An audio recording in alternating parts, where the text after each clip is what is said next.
রাজশাহীর সারদা পুলিশ একাডেমিতে প্রশিক্ষণরত ৬ জন শিক্ষানবিশ সহকারী পুলিশ সুপারকে চাকরি থেকে অপসারণ করা হয়েছে। রোববার স্বরাষ্ট্র মন্ত্রণালয়ের পুলিশ এক শাখা থেকে এই বিষয়ে প্রজ্ঞাপন জারি করা হয়।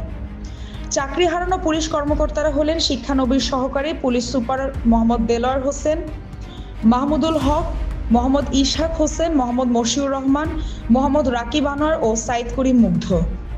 রাষ্ট্রপতির আদেশে উপসচিব মাহবুবুর রহমান সই করা ওই প্রজ্ঞাপনে বলা হয়, বিসিএস ক্যাডারে ৪১তম ব্যাচের বর্ণিত এই ৬ শিক্ষানবিশ সহকারী পুলিশ সুপারকে বাংলাদেশ সিভিল সার্ভিস নিয়োগ বিধিমালা ১৯৮১ এর বিধি ৬-২ অনুযায়ী সরকারি চাকরি থেকে অপসারণ করা হলো।